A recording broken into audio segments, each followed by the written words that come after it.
Okay, we're dark enough that I can see the laser. You probably can't see it on this video. Got a laser on that post up there. And I'm shooting a line on the ground right down to this post. And right on the edge of this post. There's the laser. You can see I'm right at the edge of this post. I don't see the laser line on the camera, but I can see it in real life. So I got that. So it's a little bit there.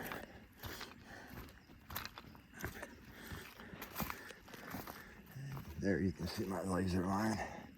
And then right at the edge of this post with this laser. This is actually a pretty good little laser. Amazon, I think I paid $30 for it. It's horizontal, vertical, 90 degrees, auto self-leveling. Comes in a nice little case for $30, and you cannot beat it. It works great. I see Milwaukee sells one almost identical to this, and they want $800 for it. What an $800 level laser is going to do that a $30 one can't, I have no idea, because a laser light line is a straight line, no matter how good the equipment is that you're shooting it out of. But I got these little flags now, and these actually work a little easier on the hills than trying to run a string, because I'm not perfectly level ground, and the dogs love to run through the string when I set it. So what I'm going to do now for tonight is I'm just going to take these little flags, and a piece of wire on them, and I'm just going to stick them right in my line. So there's the bottom of it. I'm just going to poke it right in there, and then I'll just set these little flags all the way down the line, all the way down to that other post, and I'll know where to set my H braces, and I'll know where to set my T-post coming up this hill. And just to make my life a little easier, I got this 8-foot board here, and I'll use that, and that'll even lay out my spacing as I set these flags up. The spacing doesn't have to be exact, but you know, close. Close is good. Close looks better. Put this board right up to the bottom of that flag. I can't see it. There it is. Right up to there. You can see the laser line shooting across my board. Grab my flags. Come on out. Stick it on the line. And there, now I have, oops, a little crooked, hit a rock. Alright, so now I'll have perfectly spaced 8-foot markers all the way up here. I know right where to put my post. Takes all the guesswork out of it. Trigger, it's in my way.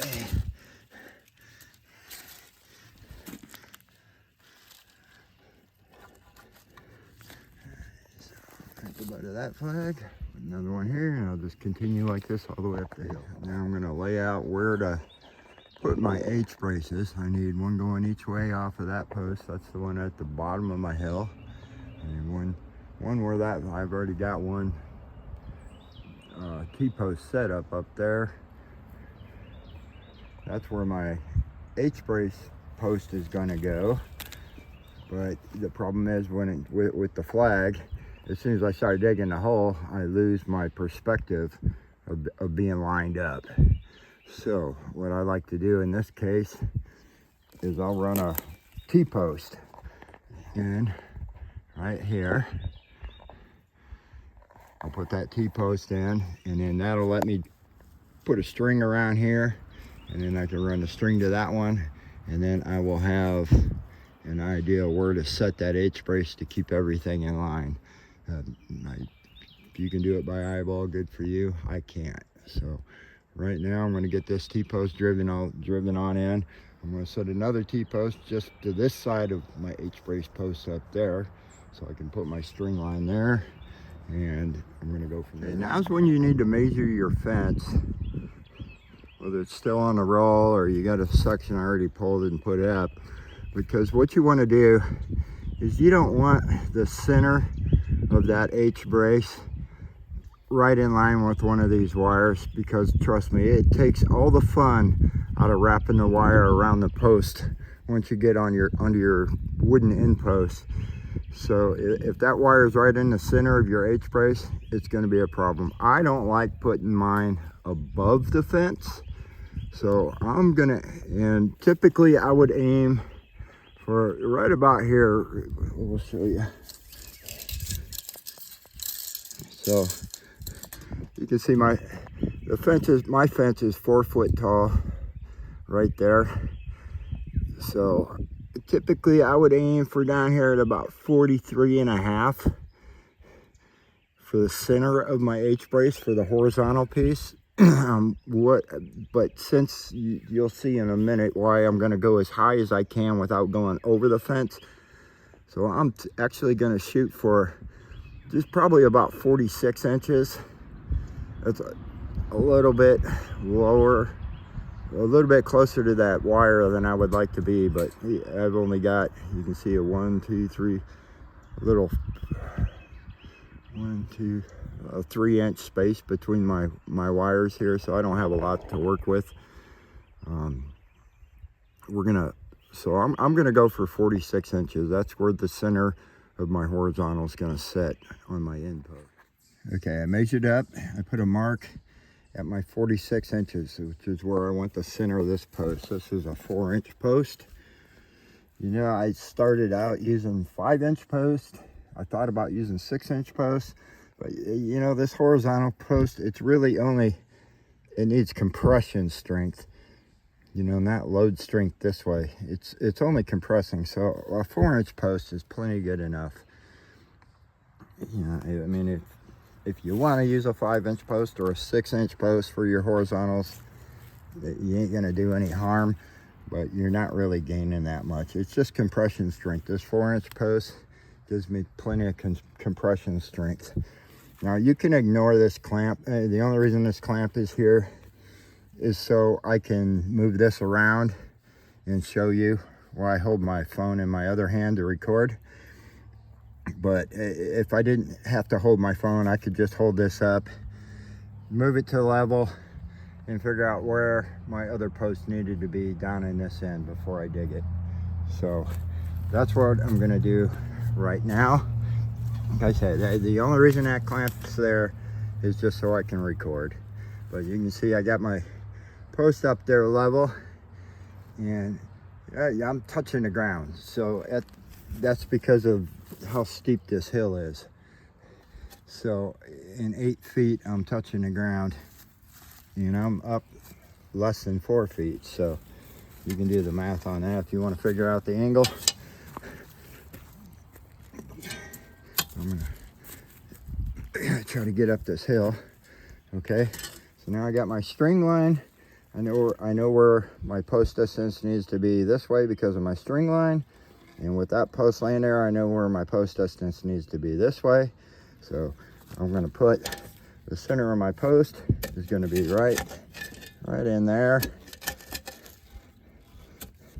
And I'm just giving myself a mark so you can see on the camera. I'm gonna turn this camera off. I'll line this up a little better, but you get the idea. So you can see it down there at my 46-inch mark. You can see it. So this post is actually gonna be about 4 inches higher. So once I get this post set, my H-brace is only gonna be on this end 4 inches off the ground. Yet on this post, I'm gonna be almost to the top of my fence. So I'm going from, in just that short distance, that 8-foot distance, I'm going from the bottom of my fence to the top of my fence. And this horizontal is gonna be perfectly level. So you want it perfectly level so it holds all the forces, the compression forces it's needing to hold. If you're the leveler you are, the better it's going to be. So it doesn't have to be exact. It's going to look kind of funny if you have it off, but what I don't want to do is run with the direction of my fence at that angle. So I don't want my horizontal coming up at an angle like the fence is going to do, as you'll see when I get to that part. So I want it level, going straight across. That's going to help give me that compression strength that I need. If I were to run it up at an angle, it would be kind of defeating the purpose. So okay, so I got my hole started. You can see by the time I drop that 5-inch post down in that hole, I'm going to be dead centered on my hole, butted up tight against this post. I've got 6 inches of play this way and 6 inches of play this way. In case I do mess up my hole, you need to shift it around. I've done a lot of these this way now. Probably, I don't know, 50 or 60 easy. No, more than that.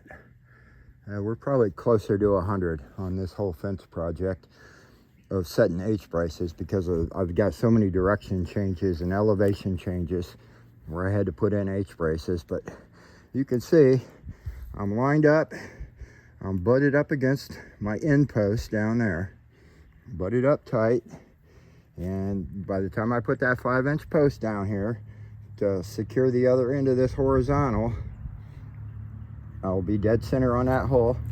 I'm gonna go ahead and take the string out of my way. I'll move that post out of my way. I'm gonna dig this hole down 3 feet deep so I can get to my mark on my 5-inch post. So I'm using a 5-inch post on this end, a 6-inch post down there. The 6-inch post is actually holding all the tension. The horizontal post and this post, really, they only serve the purpose of giving you something to attach your diagonal wire to, and we'll see that when I get to that. The diagonal wire is the key to this whole thing. So really, the only reason the horizontal brace is there, and the only reason this post is there, is for that diagonal wire, which pulls tension away from the direction that the fence is trying to pull your post. So this is all for that diagonal wire. That's why you build the H-brace. So you have something to attach that diagonal wire to and get an opposing force going. So I'm going to go ahead, like I said, I'm going to pull my string line out of the way. I'm going to move that horizontal out of my way, dig that hole 3 feet deep, and then we'll pick up from there. And here's an important thing I'd like to add. Everybody that does these, I see what they do. They set this post in, then they dig their hole and set that post in, and then they measure between the 2 posts, and then they take the chainsaw and they cut 2 inches, 4 inches, whatever. They cut the distance off that horizontal post instead of doing it like you're seeing me do it. Okay, I don't know what they think they're saving. You're not saving time. You're actually adding extra tools and an extra step into this whole process. You're adding the extra step of having to measure. You're adding the extra step of having to cut. You're having to carry a chainsaw down. For me, every little tool I don't have to carry down here makes my life a whole lot easier, because I'm already 2-3 trips just to carry stuff up and down these steep hills and back to my shop where I keep everything. So by setting your post first and then fitting the horizontal between your posts like that, you're not saving anything. You're adding a step. You still have to dig that hole. You still have to dig this hole. You still have to set that post. You still have to set this post. So why not just make it right from the start so that you don't have to measure and cut anything? And it fits up perfect. And the best part about that is you're not cutting off the end of your treated lumber and exposing the bare wood in the center to the elements. So I'm doing it this way. I don't have to cut my treated lumber. I'm sealed all the way around the wood. There's no cuts in it. So it's not necessary And like I said, you're not saving any time or effort by doing it that way. You'll see as I go how easy it is to do this without having to cut your horizontal to fit. Everything's gonna match up perfect. All right, holes dug, 3 foot deep. I hit one tree root on my way down here. I don't know if you can see it. This one here, when I first hit it, it was like I hit a garden hose. Water is just spraying out of it, filling up my hole as fast as I could dig it out. And I thought it was gonna go like that till I drained the whole tree, whatever tree that came from, probably that one. It slowed down to a drip, but anyhow, got the hole dug. I'm ready to set this post. Let's see if I can do this one-handed.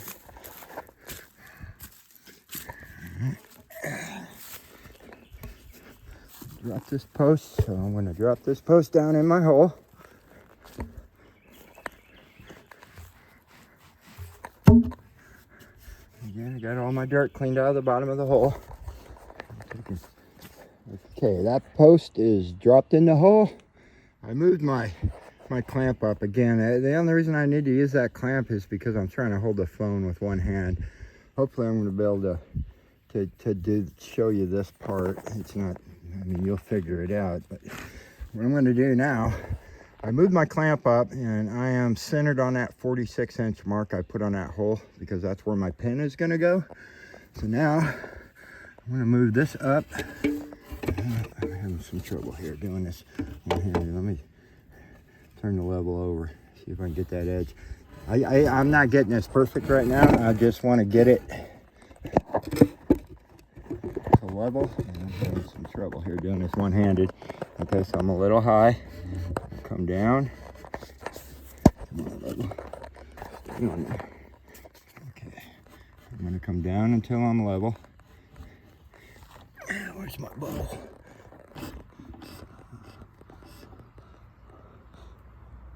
Okay, that's pretty good. So I'm at my 46-inch mark down there. I'm coming over to this post. I'm just barely above the ground, but what I'm gonna do is right here where the center of this post is, I'm gonna put myself a mark. So, okay, I made my mark, and now I'm just gonna drill my hole from my pin. I've got a hose clamp, if I can focus. I got a hose clamp on my drill bit at 6 inches. This is a 5-inch post. I only want to go 4 inches into this, so I'm going to stop. My eyeball's pretty good at measuring. I'm going to stop 2 inches short of that hose clamp mark on my drill bit. It's a 3/8" auger bit, by the way. So I'm going to get my hole in there 4 inches. I drill my hole down there 4 inches. And I'm going to drill 6 inches into each end of this horizontal. So I'm not going to be able to do that and hold the camera at the same time. You should know how to drill a hole if you've come this far. Normally, if you were on flat, level ground and both your posts were the same level, this end post of my H-brace here, I would just drill my hole all the way through it, and then drive my 10-inch pin in and leave myself about a 1/2 inch sticking out to loop my horizontal or my diagonal wire over the top of.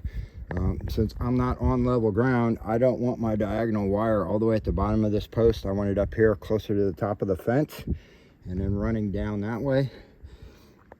So I'm just going to drill 4 inches into this way, put a 5-inch pin in there, and I'll have an inch of pin sticking out to you'll see when I get to that point. But right now I'm going to pause the camera and drill the holes, and when I come back you'll see holes drilled. Okay, all my holes are drilled. I'm drilled into the end of this post, drilled into the end of that post, and drilled into my 46-inch mark I put up there. So now what I'm going to do is drive in these fence brace pins. These are Patriot brand, and there's other brands. I got these at my local co-op. They're $8.99 for a box. I think they're $9.99 at Tractor Supply. 5 of them in a box. You would typically use about 2 of them, so that's it. Nice and shiny. I guess they're galvanized coated so they don't rust. I'm just gonna put the pin in my hole and see if it fits in there nice and loose. That's that 3/8 drill bit. Even if it's a little tight, I got the hammer. I can tap them in. That one I didn't have to. And now I'm gonna put this one in.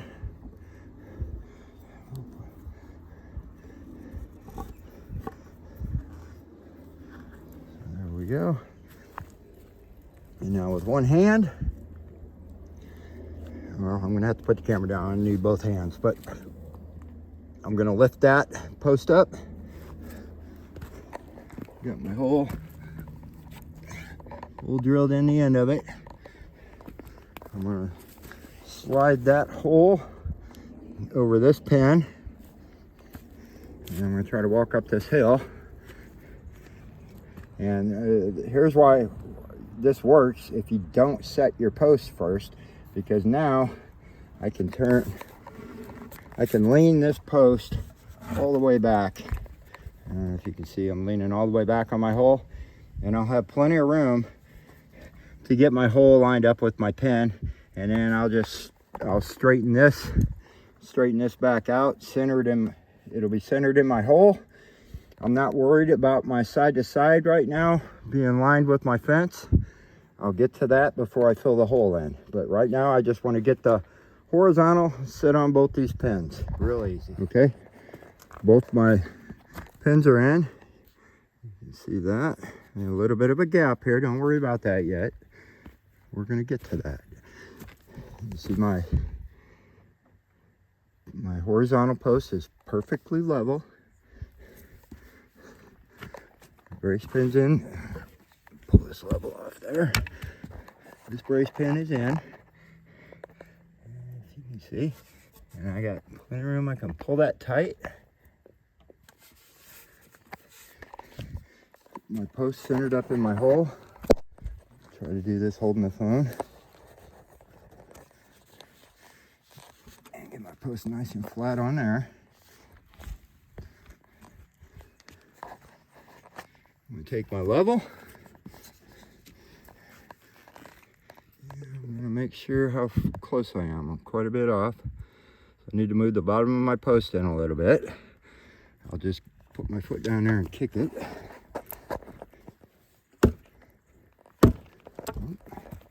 I'm gonna have to lift it up. Put it in. See where we're at.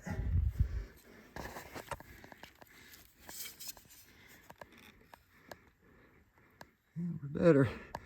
I'm pretty close enough now because I still have to move side by side, so I'm not gonna worry about it yet. I'm gonna run my string line back up here. Get my post adjusted side to side. I can already see from my hole I'm a little bit off, but once I get it, I'll get it lined up with the string, and you'll see I'm perfectly centered down in that hole. My H brace is perfectly level. I'm at all the right heights. I didn't have to cut anything. That's the important part. Didn't have to cut anything. If you're cutting it, you're doing it wrong. I don't know what you think you're saving by doing it that way, for the life of me. I'll never understand. Somebody in the comments could explain that one to me, how you're actually saving any time by just putting both posts in the ground first and then cutting. I don't know. I'm going to pull this string line tight, give a couple wraps around this, make sure I'm off the ground. A couple wraps around this post. Okay, my post is leaning a little bit, but that's okay. Where it sits at the bottom of the hole, once I level or plumb that post up, I'll be right on my string. I already checked it. So now what I'm gonna do, we're gonna tighten everything up. Notice I didn't put any notches in here. Those notches aren't really doing you anything. They're just cutting into your treated lumber, exposing untreated wood on the inside of your post, which leads to rot. So without cutting anything, I didn't have to cut my horizontal, I didn't have to notch my post. You can see I do have a little bit of a gap. All right, and I could pull that tight with my hand, but it's just going to move on me again. So what I'm going to do here is I have these are Simpson, it's not going to focus, Simpson strong tie 10-inch timber screws, like SDWS. These are 10-inch timber screws. They are rated for structural, so they can handle it. They're also rated for outdoor exposure in treated lumber, so they can handle that. So these things are heavy duty. They're the same strength as a 3/8 inch through bolt with a nut on the end of it. So it supposedly has the same rated holding strength as if I had a full through bolt through this post and crank down a nut on the end of it. That's how strong these things are supposedly rated at. You don't need to pre-drill the hole. You got a little drill bit built into the end of them. I'm not going to be able to do this with one hand, but what I'm going to do here is I'm going to eyeball where the bottom of my post is. I'm going to start it just about where the bottom of my post is, and you'll see this is level. I'm going to angle up a little bit, and I'm going to probably hit that brace pin, but I'm going to angle it up a little bit, and I'm kind of aiming for the brace pin. It makes it hard to screw these in if you hit the brace pin. If you don't worry about it. But I'm running that up at an angle. That way I'm going to end up with a hole from the screw in my wood. The hole will be pointing down, so if any water does get in there, it runs downhill and out. But the other reason I'm running these at an angle is so when I come through this wood, I'm not just going straight into the end grain of the wood, because you do not get any holding strength that way. So by coming in at an angle, I'm going across the grain of the wood with the threads of the screw, and it'll actually hold. It won't just strip out and spin, or you won't have any problems. So again, that's the most important reason you don't want to just go straight in, because screws do not hold on the end grain of the wood. So at an angle, that way I'm crossing the grain of the wood, and I'll get a good hold on it, and I'll suck this all tight. So this post, this was my first post I set. It's completely buried into the ground and packed, solid as a rock. All right, that post, notice still my hole is untouched. So we'll get to that. I went ahead and got the screws started just so you can see. I'm just barely into the wood so far. We're gonna crank it on in.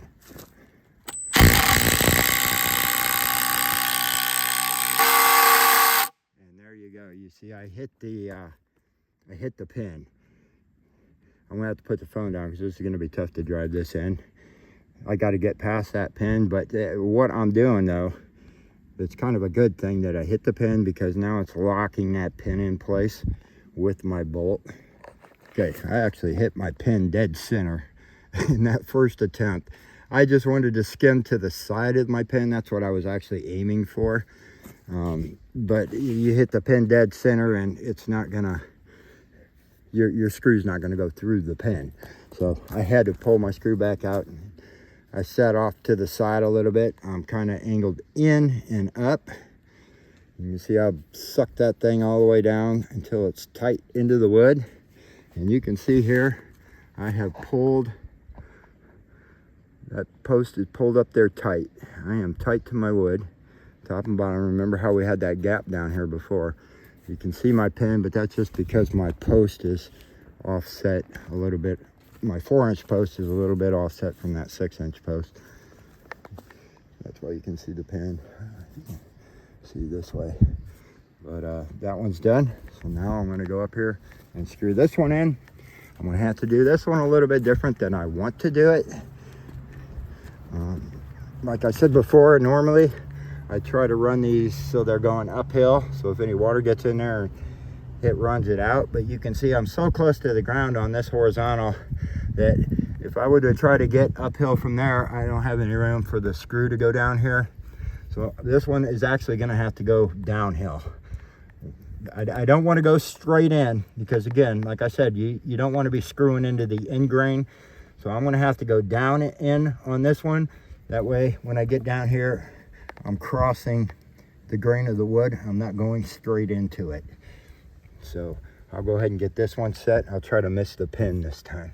Okay, I picked up a bucket full of rocks for the bottom of my hole. I'm gonna plumb that post up, get it lined up with my string, drop rocks in the hole just like I did in the first video.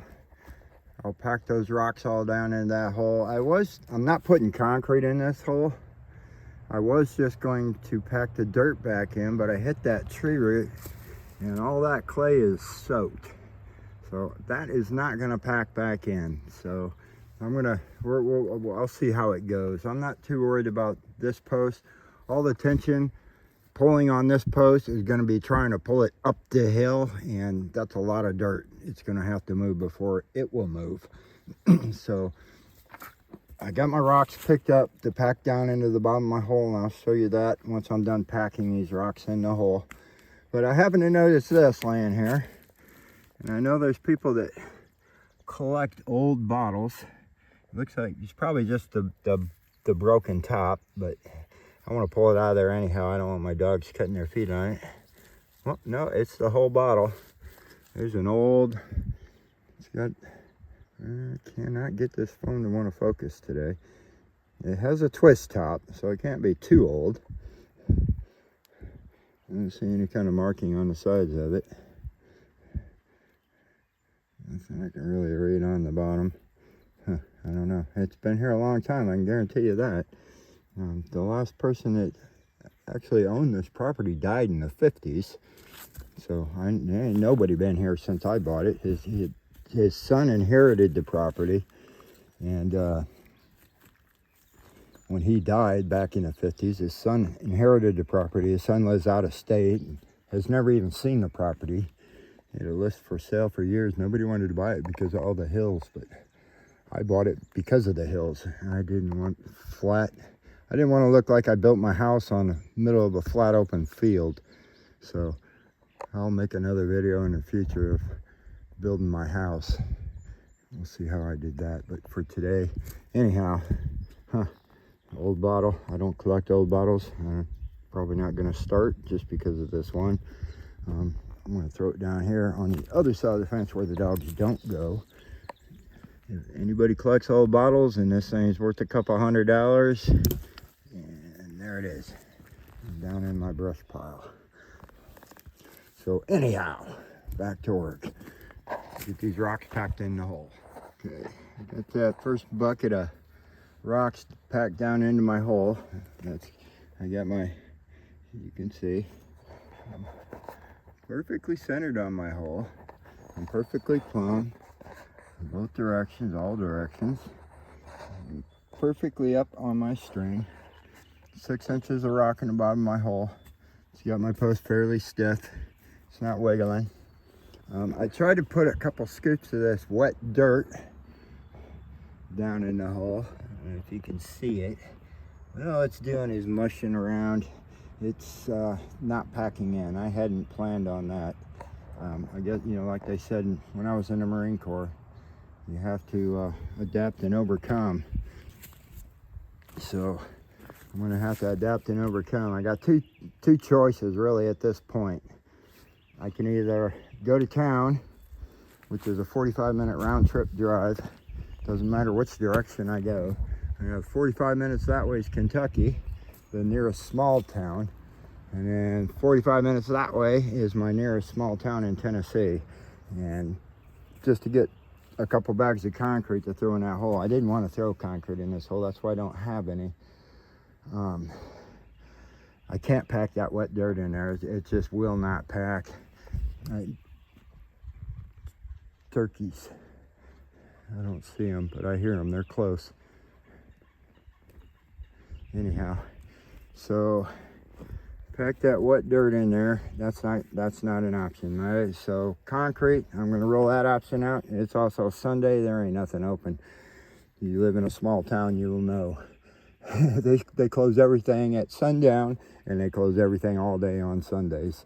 So there's that to deal with. So my only other alternative is to keep filling my bucket up with rocks, and I'm gonna throw a little bit of that wet dirt in there, mixed in with my rocks, but this hole is gonna be filled with mostly rocks.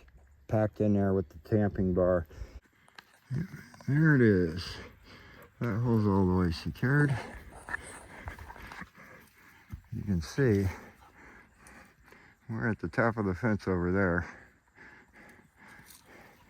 And we're just about at the bottom of the fence over here. That's pretty crazy. But that's what you got to do. So now all I do is put my diagonal wires on.